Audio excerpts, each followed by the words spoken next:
Hello there fellow humans and welcome to this video, and today I want to talk about premium tanks and premium tanks that are actually worth it. You know, in a day and age of a new crate tank every week, you kind of need to know which one is worth your money and which ones are just a complete waste. Because obviously, in the end, you want a premium tank to do two things. You want it to be a good tank and you want it to be good at making crits. And for that exact reason, the 32 medium is not on the list. But obviously most of them are gonna be tier 8 because that's the best tier for making crits. So let's start off right there at number 10 with the T-34. Now the reason I put this tank on the list is because from time to time there's an offer in the shop where it's available for 5,500 gold together with some credits and fully equipped and all that kind of stuff. So that's why I put this on the list, because of that bundle. Because for that money, you get a tank that is very, very good at making credits. Why? The thing is, the average penetration for AP is 248mm, which means you don't have to fire a lot of premium rounds, which obviously premium rounds are expensive, and if you spend a lot of money on premium rounds, you're not going to make a lot of credits. And you don't have to do that with this tank. So, if that bundle comes in the shop and you're a friend of hull-down playstyle, like the T-34 is, then I would definitely recommend picking up this tank because it's very good at making credits. And even though it's one of the oldest tanks in the game, it hasn't really been power crept that much, to be honest. But with that said, it's number 10. Then we move on to number 9 with another tier 8 premium tank. Obviously there's going to be a lot of tier 8 premiums on this list, and as the Progetto 46. Now, this tank is in the store right now.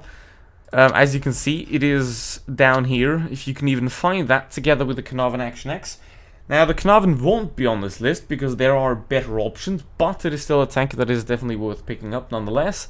So, if you have a few money lying around, then you can definitely pick up this bundle. It's a very good one, and it's going to basically set you up with all the premium tanks that you need if you should be a player that doesn't plan on spending a lot of money on the game. It's certainly better than buying 16 surprise containers anyway. Because this tank, however, is very hard to play. It's not as hard as some certain other tanks, but if you're a very, very bad player, I would recommend you to still stay away from it. The penetration on the AP is very non-existent, and the autoloader is certainly better than playing a normal autoloader, but it's still quite difficult to pull off. So average and above players are going to do good with this tank. Everyone else should stay away from it at all costs. Nonetheless, it is still very, very much worth it. Then we're going to move on to number 8, which is going to be a tier 10, and the only tier 10 on this list, in fact, and that is obviously the good old Chieftain Mark VI. And well, I'm going to show you why right now. This tank has it all. It has armor, it has mobility, it has a good gun, it has gun depression, it has good accuracy. It can essentially do a bit of everything. Obviously there are minor downsides here and there, like the cupola on top. Side scraping isn't that great with it either, so but that's only minor downsides to an otherwise very, very good all-round package, you know. It has over 3000 DPM as a T10 heavy tank. It has British HE rounds, which give you, I think, 120mm of penetration.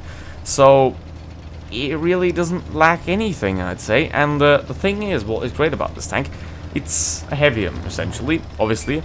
So, it is very, very good at hunting mediums and also very, very good at fighting heavies because, as I mentioned, it has a very, very high DPM. Nonetheless, you should still try to stay away from the heavies. Because obviously if you get into a frontal fight with a mouse, you're not gonna get out very lucky there. And obviously the amazing accuracy allows you to pull off stuff like this, where you can just sort of play a bit from a distance. But nonetheless, you shouldn't camp with it, obviously, because it's a heavy tank. You can use the armor to a certain degree, but you can't really expect it to do any magic, you know. It's a decent armor set, you know, it's gonna forgive the good old shot here and there, but in the end, you should still focus on not getting shot at. Just like that Leo isn't doing there, but that's okay. Now, what do we know here? With the enemy team is majority over there, and Leo isn't a very smart player. which means I can basically farm him right here. He did penetrate me. Where was that? Let me see. I can't see where it hit, but it's probably either the lower plate or the cupola. That's the main weak spots. Oh, here it went right the inside. That's pretty much the weak spots of this tank. Now, is it as good as the T125 for a new player? I wouldn't say so, because it's just a bit harder to play.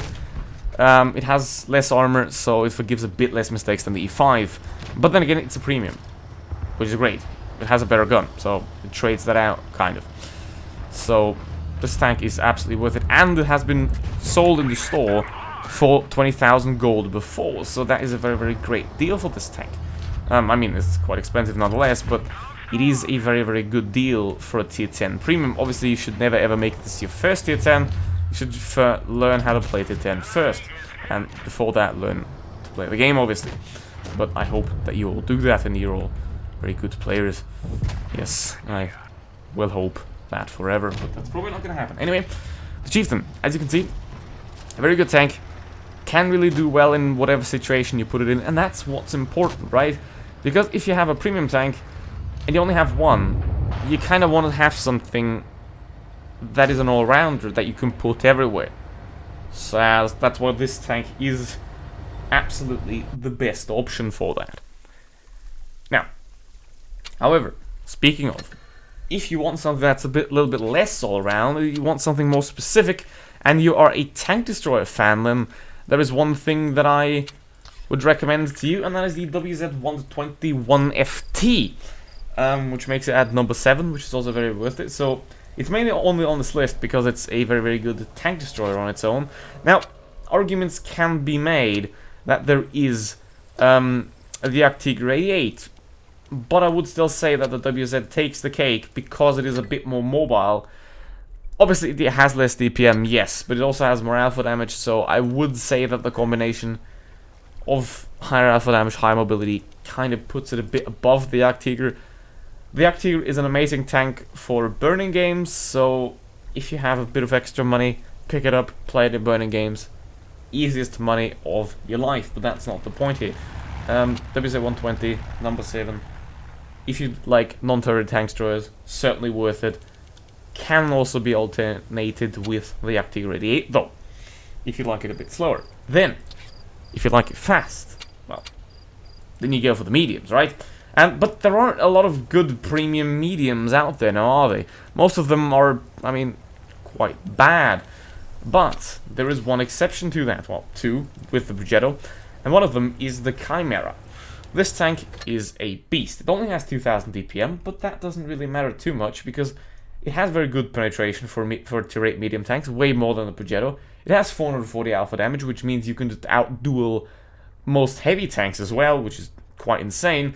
The mobility on it is decent, you know, it's nothing special, but it has 1000 horsepower, so it's going to get you around quite quickly, nonetheless. 10 degrees of gun depression, always amazing. And then in the armor department, it's 203 on the turret, which means a lot of tier 8 mediums with standard ammo can't pen you. Still, the problem is that this around the mantlet is all flat, so it's not going to provide too much protection. However, if you know how to move it, if you know how to angle it, you're going to do really, really good in this tank. Which, you know, is what you want to do, because the better you do, the more credits you're going to make. Speaking of making credits, obviously tier 8 is the best tier for making credits, but there is one tier 10 that I've mentioned before, and then there is one non-tier 8 as well that is definitely have to be mentioned on this list, and that is obviously the almighty Smasher. I mean, I don't think I even have to say anything about it. It is just insanely good, okay? And the reason for that being mainly its gun. The armor is quite meh, and the mobility is as well, but what makes this tank amazing is it only has 2.3k DPM, but look at the ammo. You have AP with 640 alpha damage. You have HE with 94 penetration and 960 alpha damage, which means you can penetrate a T-34-100 through the front, which, you know, is quite good. And then if you encounter, like, let's say a Tiger 2, you just use your heat for 275mm of penetration and still do 500 damage. And that's what makes this tank so amazing. It's just the sheer damage output that it's capable of. which is why it puts this on this list, because obviously more damage means more credits. So that's why this tank is on this list, obviously. And speaking of damage, damn, I'm making very good transitions today. I'm kind of proud of myself for that. And if you are too, then don't forget to like and subscribe. Would really appreciate that. Number 4 is the Scorpion G. Now, I am number 1 on NA with this tank, so I kind of know a few things about it. Let's play it actually. This tank is excellent for a number of reasons. One of them isn't the armor. Obviously, the armor is very non-existent and everything can HE you. So if you have 2 Borsigs, a T49 and an SU-152 on the enemy team, then it is a very, very good reaction to simply cry. But if that's not the case, if there's non-derp tanks on the enemy team, if there's light tanks on the enemy team, then this tank is gonna absolutely beast it out. Obviously, you have to be quite a good player for this vehicle because it has no armor, and no armor forgives no mistakes. So you shouldn't be very good at making mistakes, let's say that. You should be very good at avoiding mistakes with this tank. So it's very high on this list because it's a very, very great tank at dealing damage, but it's not a very good tank at taking damage. So it is only a recommendation to better players, obviously. I mean, most of them probably already have it because this thing is just insanely good. And what I would say about this tank, I play it more as a medium tank than a tank destroyer. Obviously on certain maps like mines, you have to camp kind of because you can't really play it that aggressive. But if you're on a map like this, then you can be rewarded with aggression, like a lot, because it is very mobile and it has a very, very good gun with 460 alpha damage, which means you can take a peek and then you can pull back, which, you know, you only need 6 shots to get 3000 damage, which is quite a lot of damage. So all you gotta do is avoid getting hit, and then boom, you do that. Okay, now the Tiger P is over there, and the IS is over there. Now, what you need with this tank is obviously awareness, which is what a good player normally has. As I know, see, Tiger P looking at the MX, I can peek, I take no damage, I do damage, and that's 1.4k, which is already a quite respectable average damage for this tank, I'd say. But then again, this is a Scorpion G, so we need kind of more than that. Okay, that's 2000 already. Now, the problem here is the IS-3 is very much looking at me, or was, so I'm kind of hesitant to go full balls in right there. But it doesn't matter because I have the better gun. You know, insane penetration. I think it's 246mm, which isn't the greatest for a tank destroyer at tier 8. For example, the ISU has 286, but still, if you play it more as a medium tank, which you definitely can do, then this is an amazing tank. You can camp with it, obviously, but why would you do that? That's boring. And that's 3k damage, pretty much, just like that. Well, 2960. This tank, absolutely worth it. Absolutely amazing. If you're a good player, definitely go for it. And then, let's move on to number 3, which is, well, actually sort of held by 2 tanks, one of them which I don't have. That would be the WZ-112-2, only that, not normal to 112, and the Object 2 Now, I don't think I have to explain anything. It's Russian, it's a bias cannon, it has an insane amount of armor, it can't hit the barn door at point blank range, but, you know, it's Russian, so, you know, it's good, pretty much. And then, what is also good, number 2, that is the MX-M449, which can sadly only be described as a worse version of the tank that is number 1. Nonetheless, it is a very, very well-rounded, very good vehicle, 2300 DPM, which is quite respectable at tier 8, 310 alpha damage, 232mm of penetration, which is very, very good, so you don't have to fire too much premium rounds either, which is gonna make you a lot of credits. And obviously, 10 degrees of gun depression is wonderful, and good speed for a heavy tank as well. What holds this tank down? Well, he has a cupola, and he is quite a long boy. And yeah, it isn't quite as good as number 1, which is, as you may already know, the T-54E2. Now, this tank is absolutely insane. Also 310 alpha damage. Also 10 degrees of gun depression. And it has the added bonus of being American. So it's very well-rounded, very well-shaped. So it's gonna bounce a lot of shells. You can even side-scrape it to a degree. You have the boat-shaped hull, which is gonna increase the armor angling while side-scraping. However, you have to watch out for the track wheel. So only really side-scrape at a very, very steep angle like that. You gotta know how to do it, certainly. But this tank is a worthy number 1, obviously. If you get a premium tank, make it this one. Because it is, as the Chieftain Mark VI is as well, it is very, very well-rounded. And if you play different tanks in the tech tree, you kind of want to have a tank as a premium, if you have one, that can do a bit of everything, which this tank perfectly does. So that's why I would recommend this tank, obviously. And because it's a beast as well, but that's the second point, essentially. So, we're on this map, obviously, you know where we're gonna go. We're gonna go to the right side of the map, you know, which actually is the right side, because, you know, map control is key for pretty much every match. If you don't have the map control, your chance of winning goes from 50-50 to about 10%. So, yeah, just trying to take the map control and be useful. That's the most important thing there, obviously, because at least be average. If you're below average, get better. If you refuse to get better, get the fuck out. And don't be toxic either, that's not very nice. Like, don't be toxic in game chat, because that's not gonna help anyone. And I think the KV4 is a bit hampered by his inability to find a boyfriend. Now he hates them all. Anyway, let's go. There's no one here, so they are in the city. Now, the problem that we have really is we don't have anyone spotted. So are they here, or have they already crossed? That's the kind of problem that we're having right here.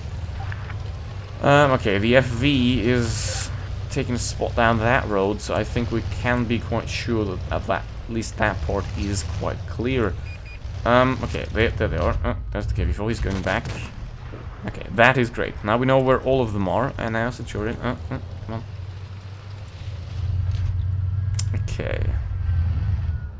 Oh, he's back there. It shouldn't be that much of a problem, and... Did I hit the S... Yeah. Yeah, I hit the STIA instead. Okay, now... Come on, another one. Bruh. Okay, now... The FV is very low, which is quite bad, but what we now know is that all of them are over there. There's 5 players there, which means there's maximum 3 there. One of them is the ML, which is a very, very easy target. He's crossing now as well. Okay, now, the majority of our team is up there, holding it from the front somehow, which kind of is not too good, because they're getting pushed. And, you know, giving up map control kind of that way.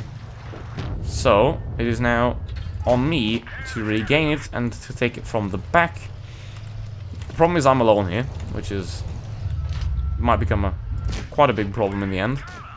So I'm going to try to somewhat pull back here, especially because the Annihilator is around, and there's an IS-3 behind me as well. So, yeah, let's try and pull back, turn around. Yeah, mate, that's not how it works. That's not how flanking works. If you're spotted, I can see you. I think that should be apparent at this point in time. Okay, now, obviously, he has no chance against me. I have pretty much the better everything, because it's a tier 8 medium, and most of them are kind of, yeah, not good. Okay, now, I'm gonna have to run away here from the Hori, and somehow he didn't hit that. Or he wasn't aiming at me, one of the two. Okay, now, here we are. This is quite bad actually now, because the KV-3 is a one-shot, and the Yak Panther is probably gonna go down as well. I do hope that the Yak Panther can finish off the IS-3 at least. And before... Oh, no, he got blown up. That's bad. That's bad! And I'm gonna try to take the high ground here, somewhat. Because if I go back, I get shot by the Annihilator. And if I get up here, I can sort of escape, in a way. Like, I'm definitely going to take a shot from the KV-4 here, but now I can go up here and hopefully take high ground, load APCR, and take him out. Okay, now, the biggest problem is the Annihilator, because he might flank. Oh, he's not going to flank. He's going to be right there. Oh, hello. Now, I have a certain advantage here, because I am quite covered. You know, my lower plate is hidden, and they can't really shoot me here. But, obviously, they can just push up here and kill me instantly, which means I'm going to have to sort of side scrape off of this thing here, and then try to take out the Annihilator before the KV-4 comes up, but I don't think I can do that. Gotta use APCR here to put it in there. And now I can't really do much. 4.4k. As you can see, this tank is very, very good. It's very versatile. You can use it everywhere, really. And even if you don't have a good team, you can still make it work quite well. Now, the Hori is probably going to go around, something like that. That's what I'm expecting. Yep, exactly. And there he is. Well, that's a 3v1 that you can't really win that in whatever scenario, because obviously if they go together, then you kind of can't really do much about it. But that's 4.8k, which, you know, just a random game right there, which is pretty decent. Would have been better if it was win, but hope you enjoyed it. Hope you enjoyed the list. Hope you agree. If you have any other premium tanks that you think are worth it, put it in the comments. If you disagree with the list, well, it's my list, not yours. So, you know, in the end, it's my opinion. If you disagree, well, put it in the comments, but be respectful. And, yeah, without over disappointment of that game, that's it. Thanks for watching. Goodbye.